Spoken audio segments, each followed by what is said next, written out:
Hello, my friends, and welcome back. Thank you very much for being with me again today. When you negotiate, if you negotiate under a blackmail, there's no negotiation. It's I demand that, or otherwise I will do this to you. Now, this is Trump. This is the way Trump negotiates. Now, if you think that's okay, then you'll be okay with other people negotiating in the same way with us. So, what's going on over here?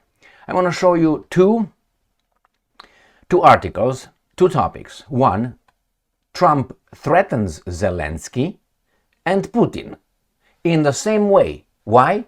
Because that's the way he negotiates. Remember, negotiation should be voluntary, mutual. I don't want to negotiate with you, I don't negotiate with you. Or let's negotiate, but let's find a common denominator, the right price. No, Trump doesn't want to do that. Trump has his price, and if you don't meet that, he's going to threaten you, he's going to hurt you.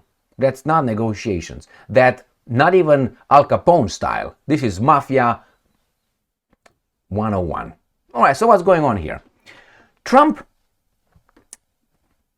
wants the mineral deal. That means we gave you weapons, we gave you everything. We lost, but we say you lost against the Russians. At least we got to get something now. I mean, we can't just live, like that. So we want part of your minerals. Zelensky will give the Americans the minerals because Zelensky is their boy and the British guy. So he's not going to say no. The Americans will do that to him. And we just play back and forth right now. No, I don't think I'm going to give you like this. I don't want like this. So Trump threatens him. He said, if you don't do that, big problems you will have. What do you mean? Like you go to a store or you negotiate with someone and someone says, if you don't do what I'm telling you in our negotiations, you're going to have big problems, man. What? Like what? All right, that's the one. And the other one, he talks in the same way, he negotiates in the same way with Putin. And I'm going to show you the verbiage that he uses. He set Putin a psychological deadline. What's that? That's how he calls a blackmail. Got to put that in your vocabulary. Psychological deadline. That is, you give me your car for $3. I know you don't want to sell it. Otherwise, I will hurt you. That's a psychological deadline. And you do this in 3 days. Wow, man. Emil is so smart. He makes deals. The art of the deal. Is that the art of the deal? Well, if that's the art of the deal, that's something, again, that is uniformly available to everyone, that everyone should use the same technique. And then we get to this. Who has this doesn't negotiate. All right, let's read the first article, the first topic. And I'm going to start with Zelensky and then I'm going to transfer to Putin to see how this guy is supposedly negotiating. I mean, I don't like Zelensky to start with. I think he should have remained a money changer somewhere in a temple, or he should be, in a bazaar selling, camels or something. I don't know. He should not have been, anything like a president of another nation. But he is. That tells you how democracy works. All right, let's go. Ukrainska Pravda. So this is from the Ukrainians, it's not from the Russians. And this is from March 30th. Trump warns Zelensky. Warns, you see, that's a mild euphemism, then threatens of, and I'm calling big problems, if Ukraine rejects mineral deal. Now you can say, well, what would be the big problems? The Russians will overthrow him and he's going to take over Ukraine. But weren't you, Trump, not you, the office that you represent, the ones that was involved in the first place? So the consequences that right now you're threatening the Zelensky with are actually your problem. Not your problem. You initiated them. So now you say, we're going to drop you, but we pushed you here. Stupid you. So you got to understand, these guys are just dropping you at a drop of a hat. All right, let's read and see what exactly Trump said. While speaking to journalists, U.S. President Trump has stated that Ukrainian President Volodymyr Zelensky, he's Ukrainian, remember, wants to withdraw. So that Ukrainian president wants to withdraw from the mineral deal and has warned him of big problems if he does so. And I'm quoting, he's trying to back out of the rare earth deal, and if he does that, he's got some problems, big problems. What does it mean? In addition, Trump reiterated that Ukraine would never become a NATO member, despite Zelensky's aspiration to join the alliance. No, because Zelensky wants Europeans to destroy themselves for the benefit of the guys to come over and, you know what I mean. So that's the first one. I'm gonna go over the articles and then we're gonna discuss a little bit. So the next one. These guys attach the right word to the right actions. New Voice of Ukraine. Trump threatens Zelensky with quote-unquote big problems if he quits rare earth deal. Next one, Pravda. Trump warns Zelensky. I'm surprised these are the Russians, I think. I see Zelensky is trying to back out of the rare earth deal. Therefore, he said, big problems. Here is the video where he says that, but we're not going to play it. What's the problem? We're just going to quote him. Russia Today. Trump threatens Zelensky with big problems. The US president has warned Kiev against backing out of the mineral deal with Washington. Is this the art of the deal? If this is the art of the deal, that's the primitive human being methods. You do what I want you to do, put out, or I'm going to smack the shit out of you with this big club. And we're negotiating. You can say no, but I will make you. How? You see this big club and the other one down there is going to come and get you. This is the art of the deal, and he's how do you call it? He's a master of the art of the deal. And I'm going to show you another psychological deadline. That's a blackmail. Remember, all this is negotiating. And because they don't meet one another in negotiations, then he says, I'm going to hurt you. That's not how we negotiate, do you?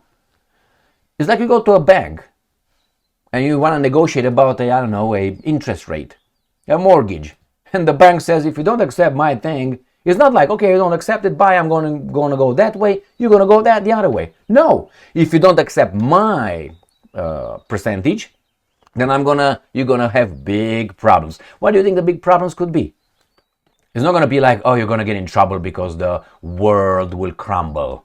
No, it's not that. All right, let's see how this guy brags about this. He brags about it. Trump says he set Putin a psychological deadline for ceasefire. All right, well, there's a problem with people who are not only narcissistic but paranoid. And it's very easy to fondle the little balls and to make them feel, what they already think they are.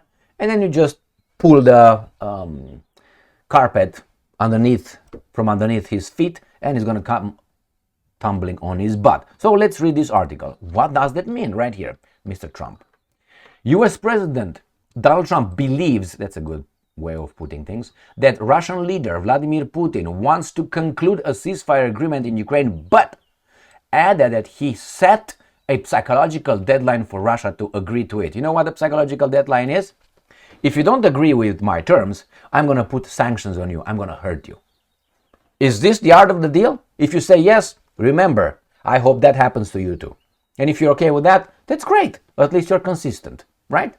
But no, when that would happen to you, you start crying about it. Remember when the Russians came to the negotiating table with NATO in October, November, December 2021 and January, February 2022? Do you remember? Do you even know about that? If you know, excellent, because we can talk about it. I don't have to bring a history here. So what did the other guys say? We're not going to discuss anything. Nothing. No, bye. What did the Russians say? We're going to bomb you if you don't come here? They said, okay, then I have to do what I have to do with those guys over there. Solve my problem. That's not your problem. It's not bombing you. It's bombing those guys. What the other guys say? Go ahead.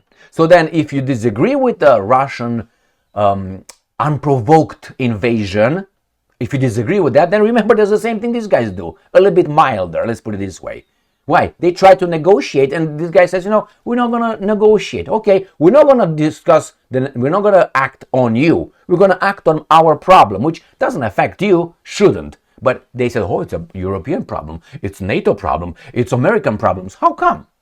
I make a deal with you and we have another guy over there coming and intervening because somehow it's his problem, because we have a problem with our fence between our properties? How come? Well, he wants to fuck me up, that's why. So same here. So let's read how Trump uses blackmail to say that's a psychological deadline. Unbelievable. It's so childish. Now, quote from Trump, and whether there is a deadline for Russia to agree to a ceasefire. It's a psychological deadline. If I think they're tapping us along, I will not be happy about it. Well, do the Russians have the same right to not be happy with you and blackmail you? Could they say, if you don't do what I want you to say, we're going to just close the store here with some nuclear weapons? Can they say that? Do they have the same right to be unhappy with you? Or because you are the best and you do only the good things, nobody should be upset with you. Right, narcissist? Exactly, my friends. Exactly. And here, when asked if he thinks Russia is dragging its feet on this matter, Trump said he doesn't know. I think Putin wants to make a deal. Immediately after that, Trump stated the Ukrainian President Volodymyr Zelensky would face big problems if he refuses to make a deal with the US regarding minerals. Got it? Now, you know that making a deal might take time. Only children think that certain problems are solved just like this. I smack you, take your stuff, and that's mine. But we negotiated, which is you give me that, otherwise I smack you. Okay, I'm okay. I negotiated not a smack, not to receive a smack. That's basically what Trump does. We negotiate if I should smack you or not, but in the meantime, I take what I want from you. Now, if we pretend that we are as we pretend we are as a country and as a nation and extraordinary, that's not cool, right? If you think that's cool, as I said, I hope it happens to you in your private life, and see if you like it. And I guarantee you, you would not like it. Why? I tell you. Very easy, very easy. There's two ways to understand if a policy, a law, is just. Apply it to you and see if it's applied across the board in the same way. Because when you read a law or a policy, an ordinance, you have to think abstractly. You're saying, how does that good for whatever it is? Not you personally. Okay, the society, what's going on over here? Is it good? Is it bad? Ups and downs. And then you say, well, it's okay. I think it's good. That's the objective. You can think abstractly and philosophically about it as well. And you can turn it and so on. But then if you really want to know if that's okay, like for instance, some people think that it's okay to shut me down. Some people, let's cancel and shut him down. We don't like what he does, we don't like what he says. So if we don't like, as subjective people, he should be banned. Now, objectively, it would be okay if I'm banned, someone else could ban you as well when they don't like something about you. No. And then is where the subjective analysis of the law or the policy or the ordinance comes in. You put yourself in and say, okay, man, do I like this? Let me put myself in the receiving end. And you see if the law works or doesn't. Then you realize, no, this is a problem here. What about this and what about this one? Or see if it applies across the board to everyone equally. Like, for instance, genocide. Is genocide in Ukraine? If you say yes, I'm going to ask, is genocide in the Middle East? And then you have to apply the same rules. Otherwise, you're just a subjective prick. So this is Trump's negotiating methods. Worse than Al Capone's. Or what's the difference? Trump does this only on the position of having the United States of America behind him. You negotiate and you get the best deal when you have less cards than the other one, or lower cards, bad cards. Then you win. Like, for instance, you have an army of 300 and face, 3 million, and you win. And with strategy, courage, and so on. Then, I'm not talking about the Spartans, it was, all right, it stopped the Persians for some time, and then obviously the guys move on. But nevertheless, then you're not a big negotiator if you have all the aces, and then I'm the big negotiator. And what are you doing? You impose. That tells the character, which that's the life. That's life actually. I don't like this hypocrisy. We are like this. We're going to negotiate. There's no negotiate. What do you mean psychological deadline? You have 3 days until I smack you. Wow, man, it's psychological. No, that's really blackmail. That's what it is. Thank you very much for being with me again today. Stay strong, stay smart, look for the truth, and be just.